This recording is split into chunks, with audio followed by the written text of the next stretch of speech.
was started about 3.5 years ago by Pete Ashton and Steph Lewandowski. And it was a blog about the creative industries in Birmingham, and a fairly simple idea, just the idea there must be loads of stuff going on out there, but it's quite hard to find it sometimes, it's a little bit hidden. And it's just grown and grown since then into what it is now. I've been a long-term follower of the blog. They've helped me in work in the past, and they've been a great community for all sort of emerging artists in the city. I mean, personally, they get a lot of coverage for me when I just came out of university, when I just started out as a career as a photographer. Through my other company, Mesh Media, I was doing some work with the Bullring anyway, and they've got a marketing campaign throughout this year which is all about, it's kind of focused on arts and culture and bringing that into the shopping centre. There'd been a lot of talk at the time of pop-up shops and empty retail spaces being used by local independent creative people, artists and the like. And so I suggested that, and they offered us a unit, which is this one. Once they made us a firm offer, I think we gave ourselves 3 weeks to open the place, and so that's what we did. We put a call out for some artists to give us some stuff to put on the walls, and we just about got open in time, and since then it's just kind of evolved from there. Over the last couple of years, I've been doing these huge composite landscapes, which are kind of based on sort of David Hockney's joiners from the 70s, but on a much greater scale. And the idea is that the main problem with photography is it only captures one moment. So I wanted to create photographs which capture a whole series of moments over a day, so you get this sense of time passing in the picture. So basically, I sort of stand in one spot over a couple of days and take close to 1,000 pictures, and then spend a couple of weeks piecing them together quite a long process. Considering we didn't give people a great amount of time to get things together, we got sort of, maybe 20 or 30 artists giving us stuff to put on the walls, which was quite a good start. And then we didn't really have much of a criteria for what we wanted in the shop particularly. We just responded to what anyone brought us, and that's the basis it's been built on since. If you came in the first week or two, the place looked more like an art gallery. The walls were full, there were a couple of tables around, but it's in the last few months that it's developed into a bit more of something that you'd think of as like retail space. It's a proper shop now. I mean, initially I was quite sceptical about the sort of quality of stuff they would get in, but I'm really surprised. I think it's been great.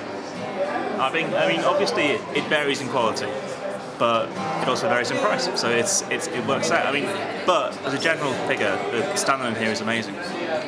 We sell art, we sell photography, illustration, we sell t-shirts, bags, music. There's not a great deal that we don't sell in that kind of vein, and it's all produced by people who either live or work around Birmingham. I've been buying a lot of the illustration in particular because I know a lot about photography, but very little about sort of typography and illustration and graphic design, and the stuff here I've been really blown away by. And we found out over the last 3 years there's just a huge wealth of creative talent in the city, and not necessarily the platform for them to show off what they've got and what they're about. And so we've kind of concentrated on getting the people in, and it's I guess it's probably more than the sum of its parts now. It is a focal point for all that kind of stuff, and in a place that's got such a high footfall as the Bullring as well. Still pleased that it's going to come back at some point. I think, but what I hope is that it's not just this store. This store will be the first in a whole series of shops around Birmingham, because Birmingham has this huge sort of black hole of shops supporting emerging artists. And yeah, I hope this is the first of many. We've made about 10 grand a month or so. The big thing is that 75% of that goes straight back to the artists. We've taken quite a low commission on the place. So we've made a fair amount of cash for people who wouldn't necessarily have somewhere to sell their work. We've got about 300 odd artists showing stuff in here. A lot of them never shown work before. a lot of students, a lot of people who have full-time jobs. They aren't full-time artists necessarily, but it's what they love, and they've got somewhere to put their work. Really, really good. I mean, I'm astonished actually. I mean, in a couple of weeks' time I should be going into some schools to talk about my photography, and it's come about purely because of people coming into the shop and seeing my work. And I mean, purely on a financial basis, as a kind of struggling artist, it's amazing. The opportunities from the shops are amazing. We've had theatre groups do little shows in here. We've had people playing music and doing DJ sets and acoustic sessions and things. We've had a real spread of stuff. So as well as the stuff we've been selling, we've had people doing stuff in here as well. It's gone down really well. Firstly, we were given the shop rent and rates free by the Bullring. We were only meant to be in for 6 weeks to start with. We've had it for 3 months now. And they've got a paying tenant to move in, which was always part of the deal. So they've got someone to take over the space from us now.